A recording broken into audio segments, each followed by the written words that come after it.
Voici donc le matériel. Ce n'est pas un pot de cornichon, mais bon, on fait avec ce qu'on a, hein. Donc, un jeune manomètre qui sert de vacuomètre,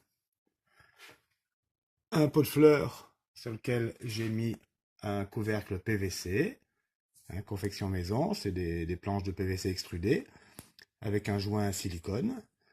Dessus, un raccord 1/4 à visser et un flexible qui passe donc par le manomètre. Du manomètre avec le tuyau jaune, on revient ensuite à la pompe à vide. Voilà. Et à l'intérieur, un rasoir qui a déjà subi ce traitement, hein, pendant 4-5 minutes. Et je n'ai pas arrêté quand le. J'ai pas attendu qu'il n'y ait plus de bulles, en fait. Et je l'ai sorti comme ça, j'ai remis à pression atmosphérique et je l'ai laissé sécher pendant quelques jours. Donc là, je recommence la manip juste pour l'intérêt de la démonstration. Je lance maintenant ma pompe à vide et on va constater qu'on a très certainement encore un petit peu d'air à l'intérieur quand ça va commencer à buller. Donc, hop, voilà, c'est parti, là on aspire. On l'entend très nettement. Voilà. Et voilà. Ok.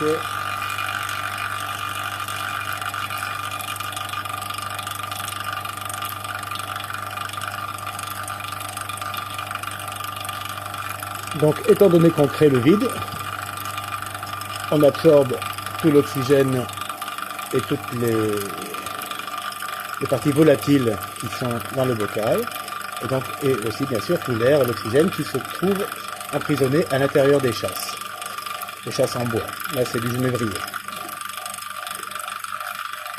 Logiquement, une fois qu'on n'aura plus de bulles qui remonteront, ça veut dire qu'on aura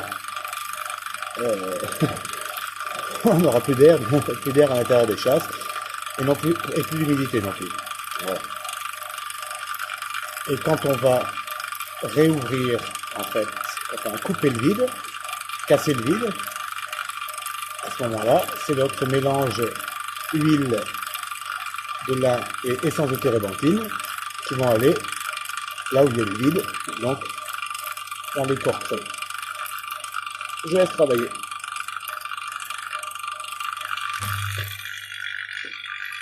Juste pour info, voilà, on est à moins 1,05. Je le mets par là.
Voilà, là on est à 10 minutes de tirage au vide.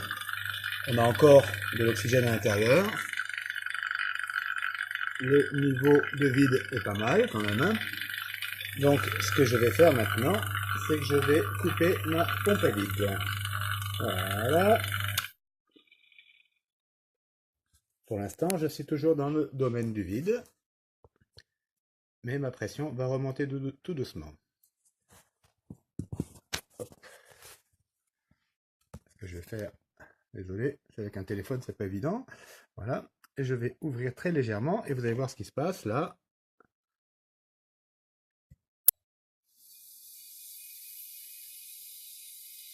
Voilà. On est à nouveau à pression atmosphérique. Et maintenant, je vais le laisser tranquillement reposer pendant une petite heure, histoire que le mélange pénètre bien dans les parties qui sont sous vide. Allez, pause. Cette fois-ci, petite démo avec un morceau de noyer qui lui est parfaitement sec et qu'on va essayer de saturer en huile. Allez, je lance la pompe à vide et voyons ce qui se passe. Voilà. Ok.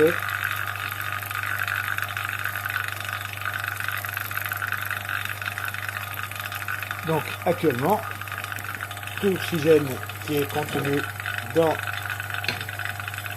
le morceau de bois est en train d'être aspiré. Et quand on va remettre l'ensemble à la pression atmosphérique, toutes les cavités qui sont vides vont se remplir du mélange. Alors il est évident que plus le mélange sera fluide, plus la pénétration sera aisée.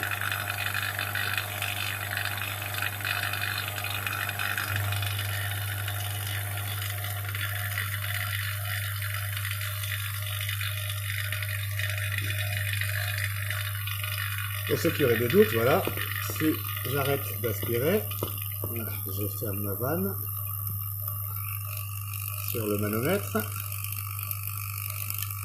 Là, je maintiens simplement le vide à l'intérieur. Encore, mon couvercle n'est pas parfaitement étanche. Voilà. Si je remets en communication ma vanne,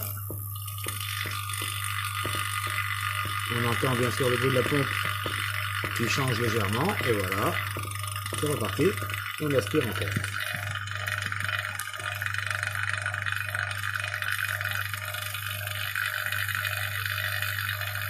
Dans l'absolu, si on veut vraiment saturer à 100% le bois avec notre mélange, il faudra attendre qu'il n'y ait plus du tout d'huile, plus du tout de bulle qui remonte.